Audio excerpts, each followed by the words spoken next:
शुभ सकाळ मंडळी. सकाळचे वाजले आहेत 5. मी निघाली फिरायला. तर इकडे बाहेर तर कुणी चिटपाखरू दिसत नाही. एक फेरा मारून आलं, थोडीशी फ्रेश वगैरे झाली, परत फिरायला गेली रोजच्या प्रमाणे. आणि तिकडून आल्यानंतर अंगणामध्ये सडा वगैरे टाकलं आणि नंतर फुलं असतील म्हणून फुलांकडे गेली. तर फुलं मिळाले मला 2-4. तिकडून आल्यानंतर कुणीतरी मोटर चालू केलं होतं, तर पाणी भरायला ठेवलं आणि ब्रश केलं. तर ब्रश करता करता थोडासा अंगपाय हलवून घेतलं, व्यायाम करून घेतला. त्याच्यानंतर गरम पाणी ठेवलं. नेहमीप्रमाणे माझी सकाळी गरम पाणी प्यायची सवय आहे. झाडून फरशी पुसेपर्यंत हीटर लावून घेतला होता, तर गरम पाणी होतो. नंतर आंघोळ करून घेतला आणि नंतर स्वयंपाकाला सुरुवात केली. रविवारचा दिवस इतर दिवसांपेक्षा वेगळा असतो, कारण रविवारी सगळ्यांना जरा आराम असतो. त्याच्यामुळे सगळ्यांच्या आवडीप्रमाणे नाश्ता वगैरे करावाच लागतो. त्याकडे किराणा आणायचा होता, तर किराणा महिन्याचा भरून घेतलो. त्याच्यानंतर भांडे वगैरे होते, तर भांडे मी आधीच घासून ठेवले होते, म्हणजे डबे वगैरे.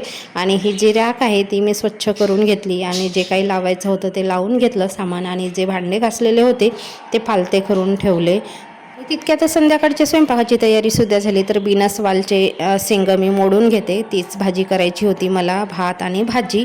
तोपर्यंत डबे वगैरे वाढतात. स्वयंपाकाची सुरुवात चहाने झाली. आधी चहा ठेवल्यानंतर स्वयंपाकाला सुरुवात केली. चाळीतले मुलं, रुद्रांचे मित्र खेळायला आले. यांचा एक कल्ला आणि स्टार प्लसवर ते अवॉर्ड शो होता, तो पण बघायचा होता. मला इकडे कामंसुद्धा होते. कधी कधी असं निवांतपणा अजिबात मिळत नाही.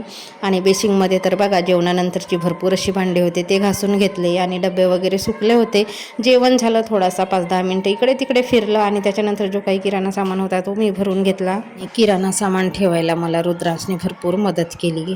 आता थोडासा मोठा राहिला असता तर अजून जास्त मदत केली असती त्याच्या परीने.